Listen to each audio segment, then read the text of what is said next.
Bueno, vamos ya con la última ponencia de la mañana, que como saben, como dijimos al principio, por problemas de aviones, pues al final pues hemos tenido que cambiar el orden y ahora tenemos con nosotros, o tenemos el placer de tener con nosotros a Antonio Muñoz Molina. Creo que no hace falta mucha presentación, porque todos lo conocemos por su obra literaria, pero también por su artículo, por su, además, implicación en nuestra sociedad y también por los diferentes premios que ha obtenido a lo largo de su ya dilatada carrera. Además, es miembro de la Real Academia de la Lengua y la charla de hoy pues se titula La imaginación de lo real. Muchas gracias, Antonio, por estar aquí con nosotros. Hola. En primer lugar, quiero disculparme. No ha sido responsabilidad mía, pero estoy muy contento de estar aquí. Me ha parecido extraordinaria la charla que acabamos de escuchar y tiene que ver con algo que es tan importante como la capacidad de imaginar las cosas como son, que yo creo que es lo que nos ayuda el conocimiento científico, ¿no? Claro, cuando Carlos ha presentado ese argumento de la Academia de la Historia, le digo, yo tendría que haber sido historiador, y dice que un historiador presenta su opinión, y entonces dice, y si un científico presenta su opinión y dice que el creacionismo, si la Academia de la Ciencia presenta una biografía de Darwin y dice que a fecha de hoy Darwin está siendo cuestionado por las evidencias que trae el creacionismo, ¿eso está cubierto por el derecho a la libertad de opinión? ¿No? En la película Inside Job, que tú has mencionado, hay un salto muy interesante precisamente cuando habla de las agencias estas de ratings. Si lo dices en inglés suena más, produce más confianza, ¿no? Todo es brujería, ¿verdad? Me ha gustado lo que te digo porque hay por una parte la práctica de la brujería, pero se le da palabrería para que parezca científica, ¿no? Y hay un momento en que un supuesto economista de esto, un supuesto científico de esto, le dicen, pero a ustedes hay que pedirle responsabilidad por haber dicho que este banco era perfectamente solvente y al día siguiente se hundió, ¿no? Dice, no, pero es que eso era una opinión, ¿no? Entonces, en el momento en que hasta para cobrar hacemos ciencia, para que nos pillen, decimos, no, perdón, es que esto era una opinión. ¿Franco era un dictador? No, hombre, unos dicen que sí, otros dicen que no, ¿no? Claro. La astrología y la astronomía, dice, bueno, según, ¿no? Hay personas que... Yo recuerdo cuando en Andalucía los libros de texto, algunos los rechazaban, los libros de texto de matemática o de física y química, porque no estaban adaptados a la realidad andaluza, ¿no? Dice, oiga, lo que tiene la física y la química es que son iguales en Andalucía y hasta en Castilla-La Mancha, por no hablar del otro extremo del universo, ¿no? Pero bueno, el texto que les voy se llama La imaginación de lo real. Asombra pensar que una parte decisiva de nuestra visión del mundo puede deberse a una antigua arbitrariedad burocrática. A principios de los años 70, cuando las personas de mi generación empezábamos el bachillerato superior, nos veíamos obligados a elegir entre ciencias y letras. Esa disyuntiva empobrecía para siempre nuestra cultura y, por lo tanto, nuestra comprensión de la realidad. Ser de ciencia o ser de letras parecían condiciones tan definitivas como ser varón o ser hembra, o temerario o apocado, o aristotélico o platónico, en aquella división congénita de los seres humanos que imaginó Borges. Uno se imaginaba de antemano destinado a un camino o al otro, y a nadie parecía importarle que aquella elección tan fundamental para la vida futura y tan irreversible tuviera que tomarla un chico de 14 o 15 años. Ser de ciencias o ser de letras era como ser gordo y torpe o ser deportista, tímido, de bozo sombrío o precoz seductor. Incluso se intuían ciertas correlaciones aproximadas. ¿No tendría que ver la propensión hacia las letras con la melancolía introspectiva, la torpeza en la gimnasia y en los deportes, con una masculinidad insegura o poco definida? La inclinación a escribir poesía, o más bien a imitar toscamente las rimas de Becker, ¿no eran ya un síntoma o una lacra de los destinados a las letras? Pero también es cierto que en los aficionados tempranos a la literatura ya actuaba, junto con un sordo complejo de inferioridad, un desdén casi hereditario por los que se revelaban dotados para las matemáticas, la física o la química.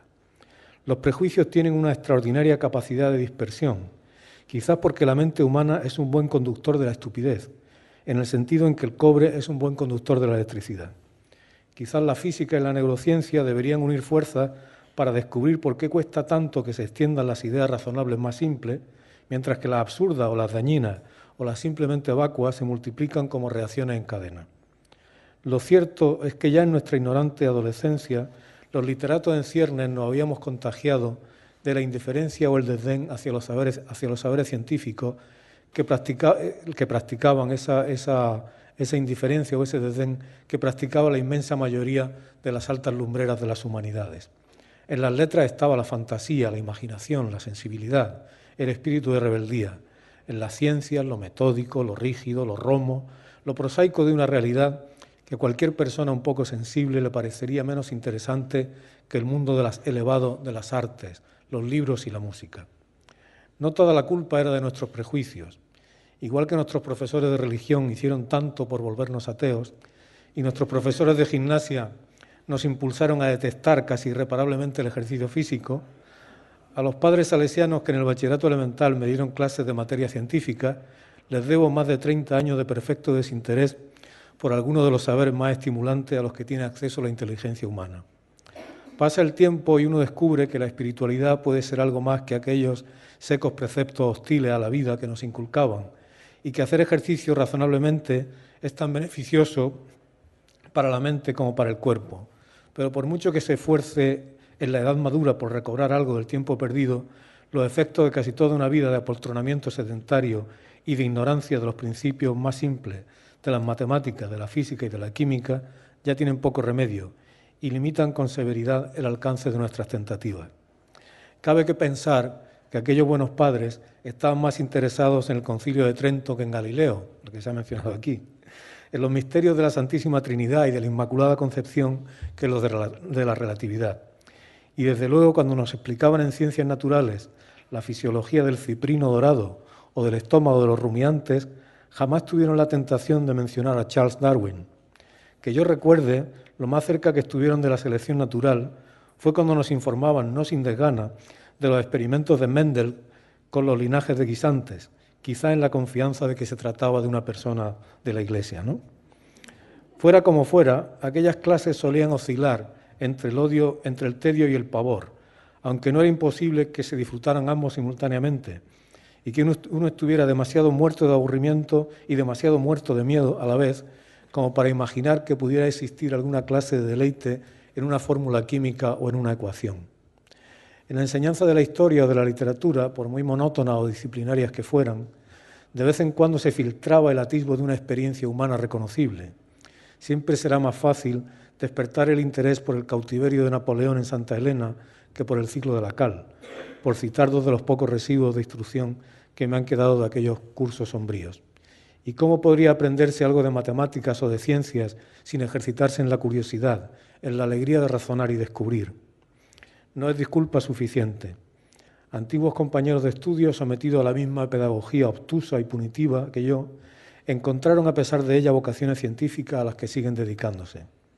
Con frecuencia, uno aprende no gracias, sino a pesar de alguien o de algo, de todos los obstáculos insensatos con que los métodos de estudio se las arreglan para frustrar la espléndida disposición humana para la maravilla y el aprendizaje.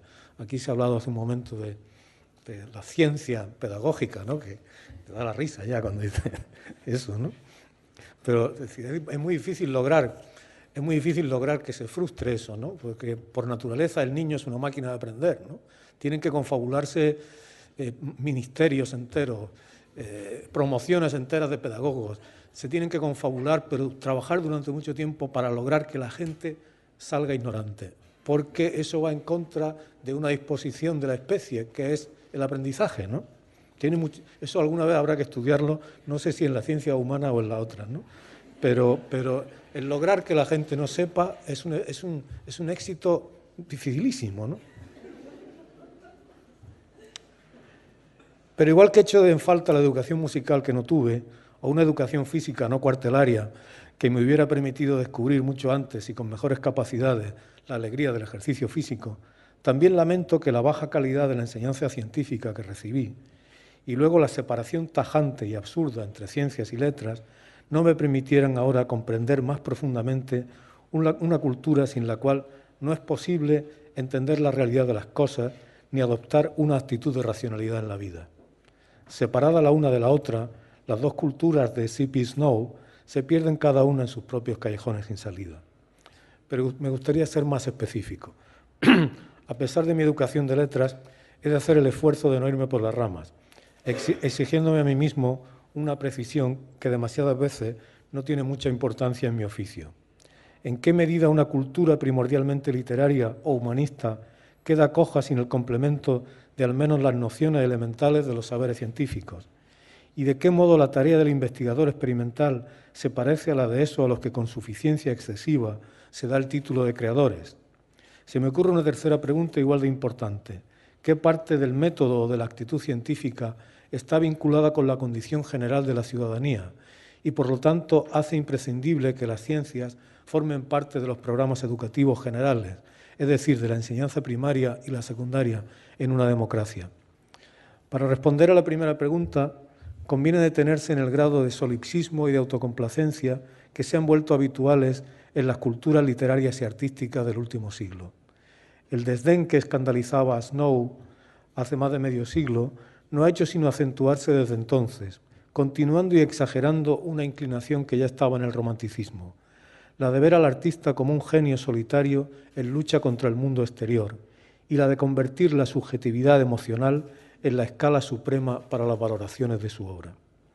El artista del XIX, como el del XX, como el que va del XXI, vive de la clase media o de los ricos, del público que compra sus libros o asiste a sus conciertos o de las minorías pudientes que se permiten el lujo de coleccionar sus obras.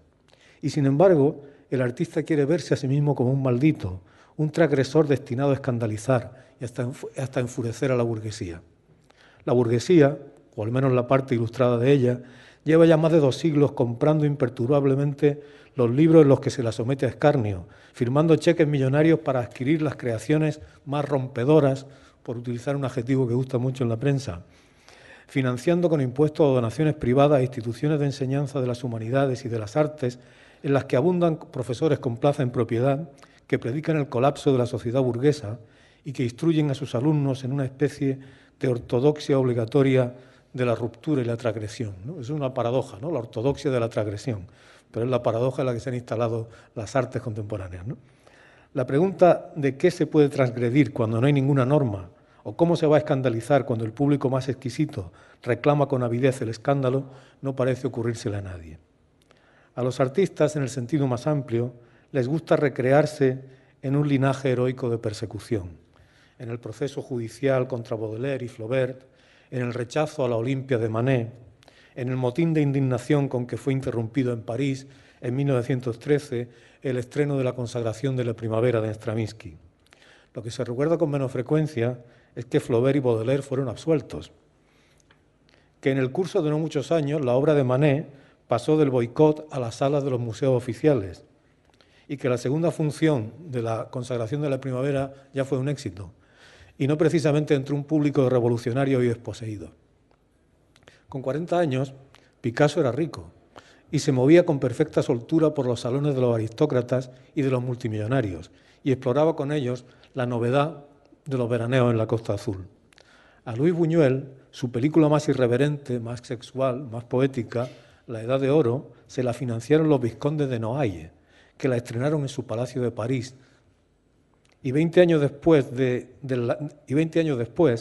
el ladrón y provocador Jean Genet, canonizado por Sartre como modelo de rebeldía existencial, estrenaba en los mejores teatros y publicaba en las editoriales más selectas, recibiendo parecidos agasajos a los que ofrecía Leonard Bernstein a los Panteras Negras en su apartamento de Central Park West, en aquella fiesta de recaudación de fondos a la que asistió la mejor sociedad de Nueva York y que Tom Wolfe satirizó para siempre en una crónica memorable.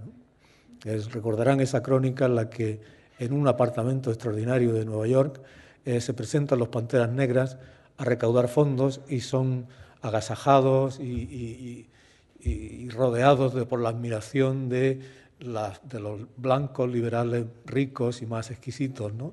El problema es que estaba Tom Wolfe allí y lo contó, ¿no? Y eso ya fue un ridículo para siempre, ¿no? El del papanatismo de aquello, ¿no? Y no creo que haya habido una época en que abunden tanto como ahora, al menos en Europa y más aún en España, las instituciones públicas dispuestas a pagar lo que sea por los antojos de cualquier artista o arquitecto, sin más condición que el brillo de una genialidad certificada por los críticos y por el papanatismo de los medios, y a ser posible acompañada por una apariencia y una leyenda de rareza, de ímpetu temperamental, ¿no? Es que es así, ¿no? Yo recuerdo cuando en Zaragoza se hizo esto que hicieron, esta exposición que estaremos pagando durante 200 años, ¿no? Que vino esta arquitecta que hace edificios en forma como de, no sé qué, una arquitecta iraquí, que es la arquitecta que todo el mundo quiere tener ahora. Esta arquitecta hizo una obra que ha costado no sé cuántos cientos de millones y solo se presentó una vez a la obra que tenía, por la cual estaba recibiendo todo aquel dinero público. Se presentó una vez y pasó rápido, pero claro, como era un genio, pues nada, pues hay que aguantarlo, ¿no? Incluso se paga más, ¿no? Porque sea un genio, ¿no? Yo soy muy aficionado a la arte y a las músicas del siglo XX y no ignoro que muchos artistas grandes han trabajado en la oscuridad y la modestia y sufrido la indiferencia pública y la hostilidad crítica, excluidos del canon de la modernidad o de la posmodernidad por el capricho de arrogantes mediocridades en el ejercicio del mandarinato cultural. Pero me importa resaltar que esa narración de heroicidad de las vanguardias es en gran parte falsa y está llena de autocomplacencia. Y además ha favorecido una hipertrofia de la subjetividad del artista creador y un sentido exagerado de su propia importancia, no limitado por ningún criterio exterior de mérito que no sea su propio capricho y los designios de los críticos, contra los cuales no cabe ninguna disidencia. Es el argumento de autoridad, de nuevo, ¿no? Por comparación con tanta soberbia, tanto espectáculo grotesco de vanidad, el relato del progreso paralelo de los descubrimientos científicos tiene como mínimo un efecto corrector. No siempre los mayores héroes de la indagación solitaria y de la difícil rebeldía contra lo establecido han sido los artistas plásticos, los arquitectos o los literatos. En la historia de la difícil universalidad española, 1906 no solo es el año en que Picasso pintó Las señoritas de Aviñón o Isaac Albéniz se sumergió plenamente en la composición de la Iberia. También es el año en que Santiago Ramón y Cajal recibía el premio Nobel por una hazaña no menos audaz que el cubismo en términos de imaginación visual, su indagación del laberinto fantástico de las conexiones neuronales, que en sus dibujos se parecen tanto a las formas del arte moderno. En las artes plásticas y en la literatura, las primeras décadas del siglo XX son la edad de oro de lo que en inglés se llama modernismo, una transformación radical en los modos de percepción y expresión de la realidad y de la conciencia. Picasso, Braque, Stravinsky, Richard Strauss, Mahler, Joyce, Virginia Woolf, Arnold Schoenberg, Proust ensancharon para siempre las posibilidades expresivas de la música, la pintura y la literatura.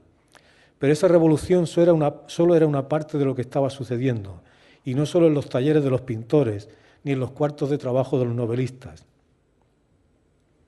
Y no solo en esos sitios estaban sucediendo aquella explosión simultánea y sucesiva de creatividad que iba a cambiar el mundo y a poner en duda o a dar por obsoletos los paradigmas culturales que parecían más firmes.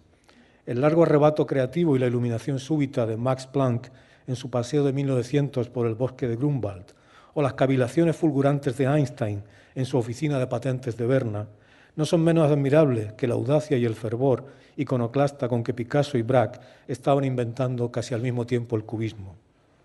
Y los dos procesos son muy parecidos.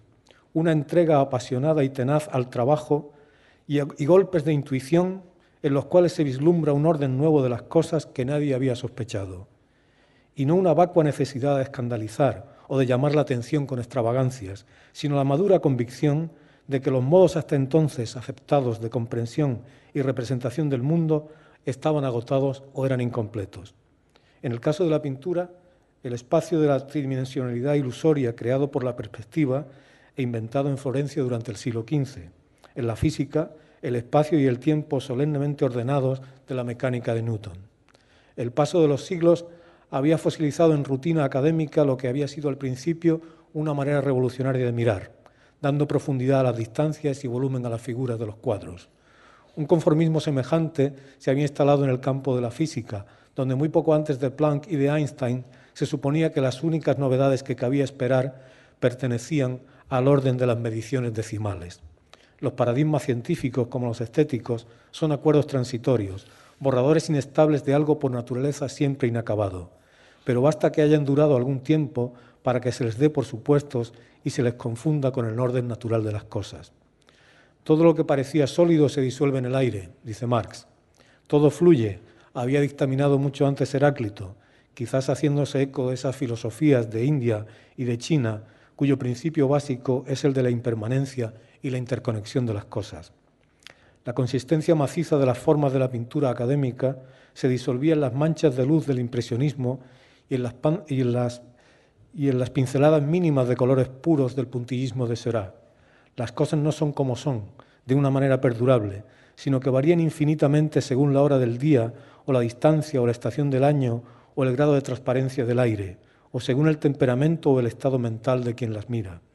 En Proust, en Joyce, en Virginia Woolf, la peripecia organizada de la novela clásica y sus personajes congruentes se fragmentan en discontinuidades temporales o en tentativas de percepción exacta de lo mínimo, de lo no dicho, de lo que no puede saberse. La sensación pura, la vibración de la memoria, la subdivisión infinita de los acontecimientos y las palabras de un solo día. Es de lo que trata, por ejemplo, el Ulises de Joyce, ¿no? O Mrs. Dalloway, de Virginia Woolf, ¿no? En la misma medida y por los mismos años, Planck, Einstein, Rutherford, Bohr, Heisenberg desbaratan todas las certezas y todas las formas aceptadas de la realidad física que en su tejido más elemental resulta estar hecha de casi vacío, más de casi vacío que de solidez, y de saltos y no de continuidades, de una agitación perpetua y desconcertante que marca limitaciones muy severas a la posibilidad de afirmar con certidumbres o de medir. Y la conclusión viene a ser la misma. No solo las apariencias, también las evidencias engañan, también las experiencias engañan. Y el observador y las cosas observadas están tan cerca que no hay modo a veces de saber en qué medida el propio acto de la observación interfiere o incluso determina lo que se está viendo. Hijo y hermano de médicos muy distinguidos, Marcel Proust tenía una comprensión intuitiva del método experimental y una curiosidad incesante por las novedades científicas y los avances de la tecnología. El teléfono, el automóvil, el aeroplano están muy presentes en la trama de sus novelas de su novela, y con mucha frecuencia crea metáforas y establece comparaciones sacadas de las ciencias naturales. Proust tiene una idea, la gente tiene de Proust una idea como un ser decadente, dedicado a la melancolía y a la añoranza del pasado, pero es uno de los escritores más modernos que hay y uno de los pocos escritores que está perfectamente atento a lo que está ocurriendo en su tiempo en otros campos, en el campo de la música o en el campo de la ciencia. Las metáforas, muchas veces las metáforas de Proust son metáforas relacionadas, por ejemplo, con la biología o con la botánica o con la medicina, ¿no? En busca del tiempo perdido, trata, entre otras cosas, de la dificultad de observar lo que se tiene delante de los ojos o lo que debe deducirse de indicios limitados o deliberadamente engañosos, y de cómo la experiencia es tergiversada o construida por la memoria a partir de la fugacidad de las impresiones sensoriales.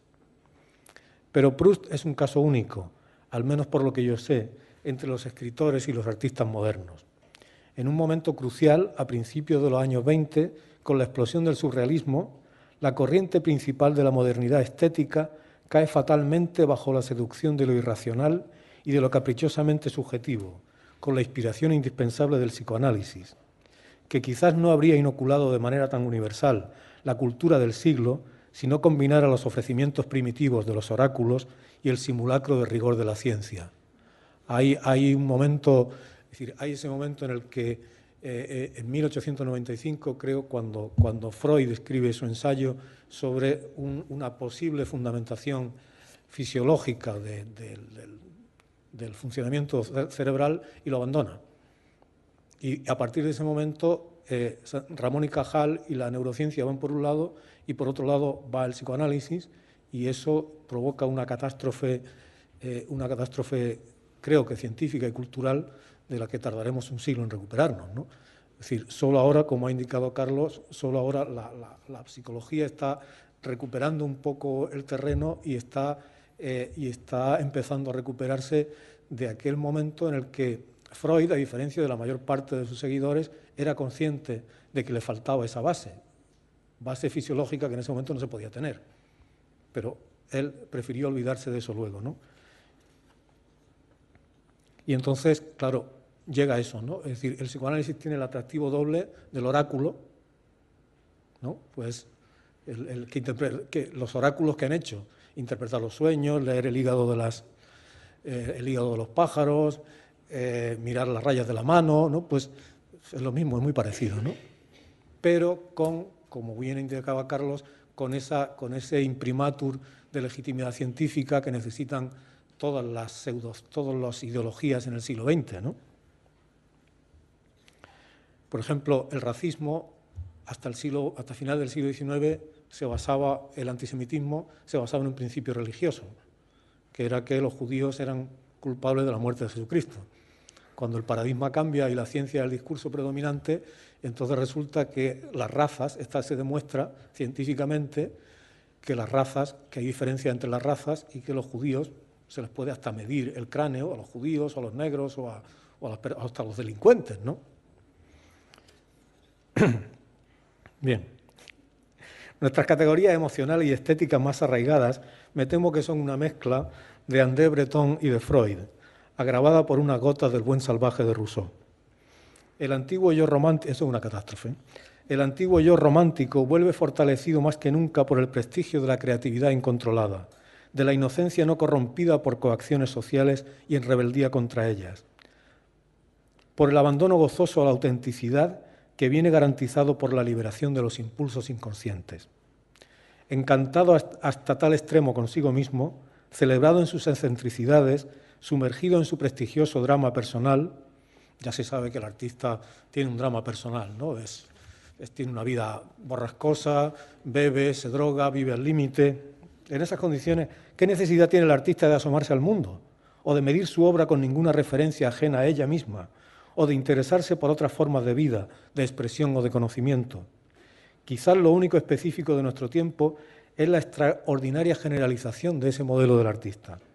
Igual que el emperador Caracalla extendió por decreto la ciudadanía romana a todos los habitantes del imperio, la cultura y la educación contemporáneas, con el auxilio de las tecnologías más recientes, han declarado artista a todo el mundo. Pues todo el mundo es artista, ¿no? Todos los niños desbordan creatividad, ¿no? Los padres te enseñan, mira lo que ha hecho mi niño, ¿no? Mira, no es... La leyenda romántica, incluidas sus variantes más contemporáneas, parte de un principio dudoso, pero muy difundido. Este principio es que el yo es mucho más interesante que la realidad. Tú, ese tú de los anuncios publicitarios y políticos, eres el centro del mundo. Te lo mereces todo. Y para expresarte lo único que necesitas es dejar aflorar tu autenticidad. Es el mensaje, ¿no? Hay ese anuncio de una compañía de teléfono que habla del universe, ¿no? Que aquí lo tradujeron como el universo tú, ¿no? Qué bonito, ¿no? Es tú. Hasta el siglo XVIII, la mayor parte de los artistas eran técnica y socialmente artesanos al servicio de la nobleza, empleados de no mucho rango de la corte o del clero y acostumbrados a trabajar colectivamente en talleres. Si los músicos de las cortes de los príncipes estaban por debajo de los cocineros. Con la llegada de la Revolución Industrial y de las sociedades burguesas, el artista pasa a ser un proveedor libre de bienes nacidos no de la colectividad gremial del taller, sino de algo que es una innovación, el talento solitario. La condición de la genialidad viene al precio ingrato de la pérdida de las redes gremiales y de la dependencia de un público. Es decir, Beethoven no dependía de la nobleza, pero dependía del público que asistía a los estrenos de sus sinfonías. Las sinfonías de Beethoven se estrenaban abiertamente y el público pagaba por entrar. Entre otras cosas porque requerían auditorios muy grandes. Es una diferencia muy importante. Las de Haydn se estrenaban en el Palacio de los Príncipes de Esterházy. Beethoven depende del público. El genio, Baudelaire, Rimbaud, Van Gogh, Toulouse-Lautrec, acentúa al mismo tiempo su propia marginalidad y reclama para sí mismo la calidad de visionario. André Breton, con su manía administrativa de reglamentarlo todo, establece en el manifiesto surrealista una ortodoxia disfrazada de herejía. La creación solo es verdadera si surge no del dominio consciente y artesanal del oficio, sino del automatismo de los sueños o de la escritura. De ahí viene la célebre escritura automática, ¿no? Ni el poeta ni el artista tienen que dar cuenta a nadie del sentido de sus creaciones, ni que obedecer la lógica del realismo vulgar. El delirio y el sueño son más fértiles que la vigilia, el deseo más noble que ningún cumplimiento, más sagrado que cualquier forma de normalidad. El público se queda cada vez más atrás y más lejos. El compositor hace música que solo pueden comprender otros músicos. La pintura se emancipa de la imitación servil de las apariencias de la realidad para volcarse orgullosamente sobre sí misma, ¿no? La pintura abstracta se supone que es tan orgullosa, se reclama que no tiene ninguna dependencia de lo real. Eso no quiere decir nada, hay pintura abstracta extraordinaria y otra que no, pero la idea que hay debajo es esta, ¿no? Más allá del Ulises, donde sigue habiendo tanto de celebración rabelesiana y cervantina del mundo, James Joyce se encierra crípticamente en las filigranas verbales de Finnegans Wake. Finnegans Wake solo lo leen especialistas en Finnegans Wake. Es tan difícil que, salvo un especialista en esta novela, nadie lo lee, nadie lo puede leer, ¿no? La antigua idea del progreso lineal y de la avanzadilla bélica que está implícita en el término vanguardia viene del ejército, ¿no? La palabra vanguardia, que suena tan moderna, viene de los militares, ¿no? Conducen a los literatos y a los artistas a un camino único, una columna de avance que deja a los lados las ruinas de lo retrógrado o de lo convencional.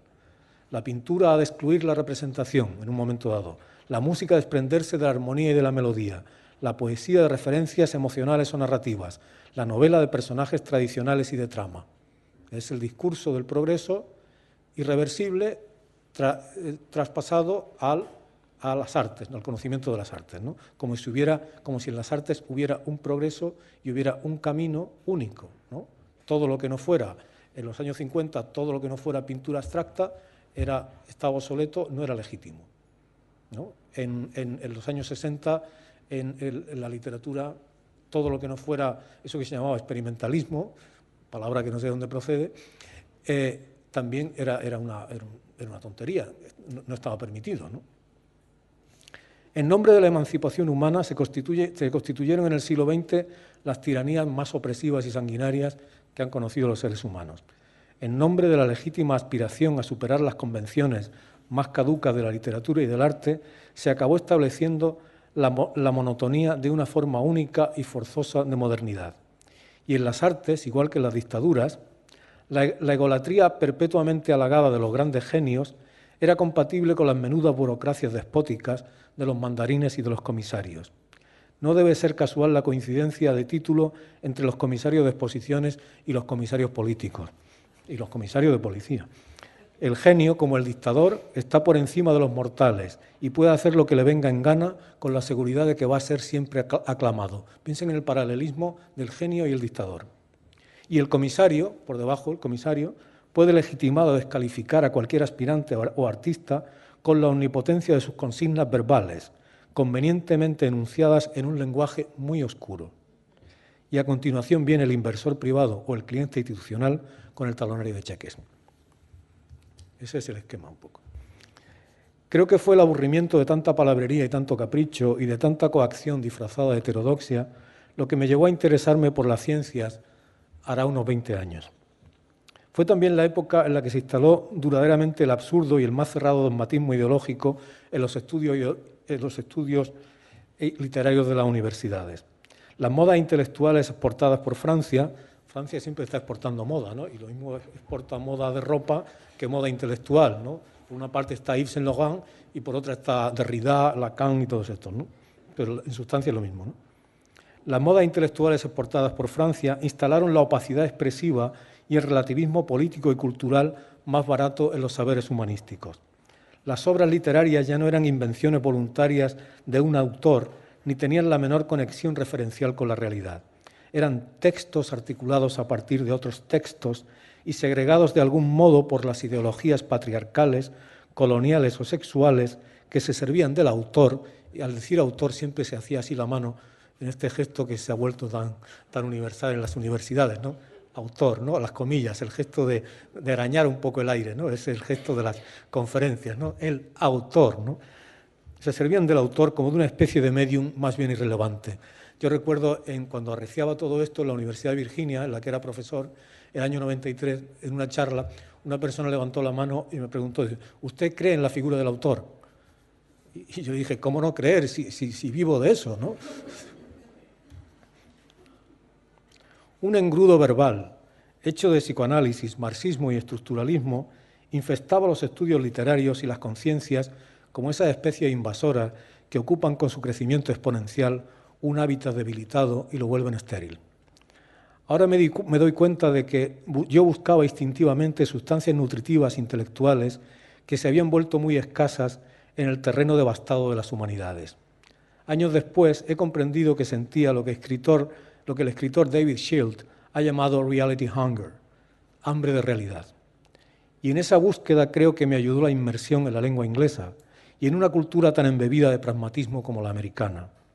En la lengua inglesa y en el mundo anglosajón, la divulgación científica tienen una presencia cultural y una tradición literaria mucho más vigorosas que en el mundo al que pertenecemos nosotros, siempre a medio camino entre la florida palabrería hispánica y las jergas intelectuales llegadas de Francia y de Italia, ¿no? Estamos entre el postmodernismo palabrero sudamericano y hispánico y lo que digan. Yo recuerdo cuando estudiaba en la universidad había un teórico de la arquitectura que se llamaba Tafuri, que a algunos de ustedes les sonará el nombre, que teníamos que leerlo por obligación. Era incomprensible, era completamente incomprensible, pero no se podía, es decir, era un muro, era como intentar leer a Pulanzas o a todos aquellos a los que teníamos que leer. No se podía, es que no se entendía, ¿no? Descubrí así una espléndida literatura que combinaba lo que parecía imposible, la calidad y la riqueza del estilo, la fuerza narrativa y la sobria precisión en el relato del mundo. El crítico de arte o el experto posmoderno en literatura logran volver incomprensible algo casi siempre tan claro como las novelas o los cuadros. Una novela la entiende cualquiera. Una novela con un poco de esfuerzo, con un poco de hábito de leer, cualquier persona, sin más necesidad, sin más limitación, sin más exigencia que saber leer, puede leer y juzgar una novela y está perfectamente capacitado para leerla, ¿no? Bien, pues el crítico literario o artístico consigue que eso se vuelva incomprensible. Es un mérito, ¿eh? A mí me ha ocurrido con mis propias, cuando a veces leo una tesis o una tesina que está escrita o un artículo en una revista literaria, universitaria, sobre mi propio trabajo, no lo entiendo. No lo entiendo. Está escrito en un lenguaje tan incomprensible que no se entiende, ¿no? Dice, claro, es una paradoja, ¿no? Porque es muy fácil. Es decir, una novela, ya digo, basta leerla con un poco de atención, ¿no? Bien, el escritor científico se empeña en volver claro lo que es realmente muy difícil, muy complicado de entender para el no especialista. Es decir, una novela es muy fácil, la mecánica cuántica es muy difícil. Comprender de verdad los fundamentos de cómo funciona a nivel molecular la evolución o la transmisión genética o todo eso, eso es realmente difícil. Hace falta talento, hace falta vocación de claridad. Pero comprender cómo es una novela o como un cuadro es muy fácil, facilísimo, ¿no? Bien, recuerdo vívidamente el primer ensayo de Oliver Sacks sobre la neurofisiología del autismo que leí en la revista The New Yorker, y también el primer libro de E.O. Wilson que cayó en mis manos, su Viaje a las hormigas.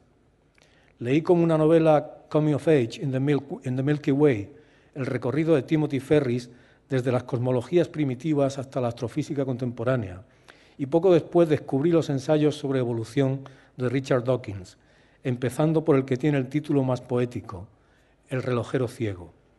Descubrí que la prosa de Darwin era tan rica, tan animada y novelesca como la de Dickens, y me volví adicto a los libros de Steven Pinker después de leer The Blank Slate, la pizarra en blanco, ¿no? Su defensa precisamente de esos datos duros de los saberes experimentales sobre las ideas de que todo es cultural, de que todo es ideológico, etcétera, ¿no? y no he parado desde entonces. El mundo real, lo más cercano y lo más distante, lo cotidiano y lo raro se me han vuelto más fascinantes que nunca. Me gusta fijarme en que la forma del chorro en el desagüe de la bañera es idéntica a la del aire en un tornado, y desde que leí 2 libros de Philip Ball, H2O y Critical Mass, presto atención al chorro de agua que sale del grifo o a las ondulaciones concéntricas de las gotas de lluvia en un estanque, a las burbujas que empiezan a subir a la superficie cuando se calienta el agua para el té. Las formas fractales de la naturaleza me enseñan una noción de la unidad profunda de las leyes físicas y de una belleza que sucede en cualquier lugar sin intervención humana y sin cuyo ejemplo, sin duda, no existiría el arte. Contra lo que ellos tienden a creer, los literatos y los artistas no tienen el monopolio de la imaginación, de la creatividad o de la expresión poética. Pero a diferencia de ellos, el científico sabe que, por muy brillante que sea una hipótesis, no valdrá nada si no resiste a la comprobación empírica y al escrutinio de sus pares. La imaginación científica no es una retirada desdeñosa del mundo, sino un impulso de conocimiento estimulado por la curiosidad y la razón y disciplinado por las normas del método experimental. Nadie lo ha expresado más literariamente que el gran Richard Feynman. Nuestra imaginación se dilata hasta el máximo, no para imaginar, como en la ficción, las cosas que no existen, sino para comprender y abarcar lo que existe realmente. Contra lo que piensa mucha gente, la actitud científica no produce certezas absolutas, sino indicios de probabilidad que están sometidos siempre a revisión. Son las pseudociencias y las ideologías religiosas o políticas las que proponen explicaciones definitivas para todas las cosas, las que autorizan a sus seguidores a ignorar o suprimir el testimonio de la experiencia real si contradice sus dogmas, o a eliminar sin remordimiento a quienes se oponen a sus utopías salvadoras. Sin atención verdadera a lo que está más allá del ámbito de las propias obsesiones y fantasmagorías, no hay literatura ni arte, del mismo modo que no hay ciencia. Pero esa atención esforzada, ese empeño de racionalidad, esa aceptación de los desmentidos de la realidad y de la incertidumbre de las cosas, está también en la base de la ciudadanía. Es decir, sin una actitud experimental, rigurosa y cotidiana, no es posible la ciudadanía ni es posible la democracia. Muchas gracias.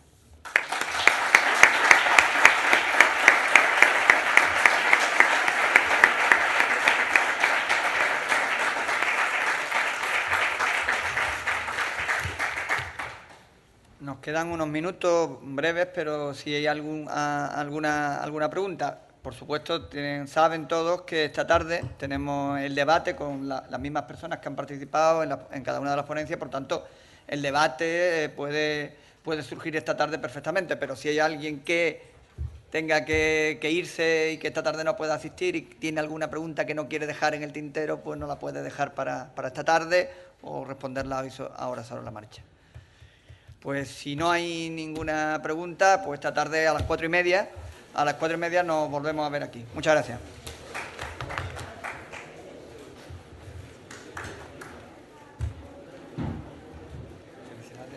Muchas gracias. Muchas gracias. Pues seguimos esta tarde muchas historias.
Capacidad de imaginar las cosas como son, que yo creo que es lo que nos ayuda el conocimiento científico, ¿no?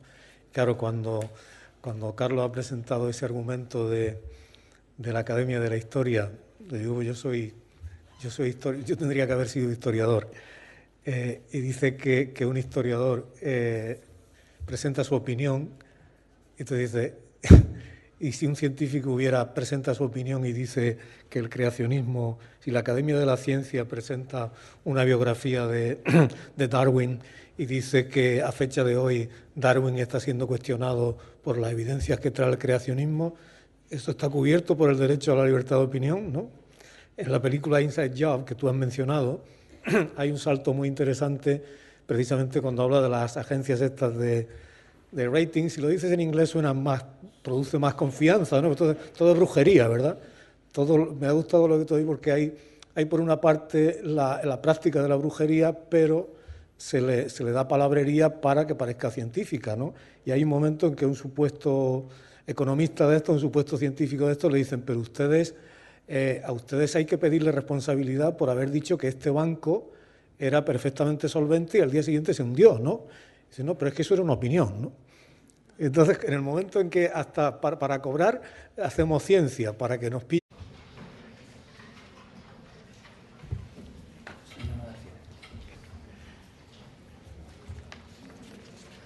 Bueno, vamos ya con la última ponencia de la mañana, que como saben, como dijimos al principio, por problemas de aviones, pues al final pues hemos tenido que cambiar el orden y ahora tenemos con nosotros, o tenemos el placer de tener con nosotros a Antonio Muñoz Molina.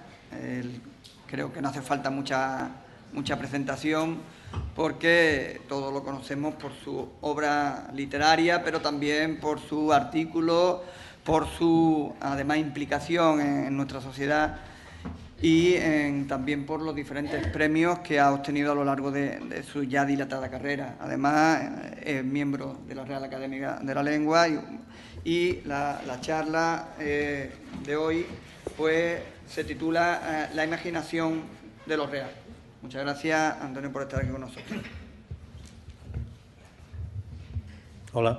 En primer lugar, quiero disculparme. No ha sido responsabilidad mía, pero estoy muy contento de estar aquí. Me ha parecido extraordinaria la charla que acabamos de escuchar y tiene que ver con algo que es tan importante como que practicaban esa indiferencia o ese desdén que practicaba la inmensa mayoría de las altas lumbreras de las humanidades. En las letras estaba la fantasía, la imaginación, la sensibilidad, el espíritu de rebeldía.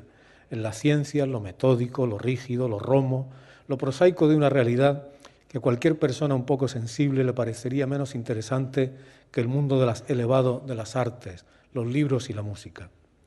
No toda la culpa era de nuestros prejuicios.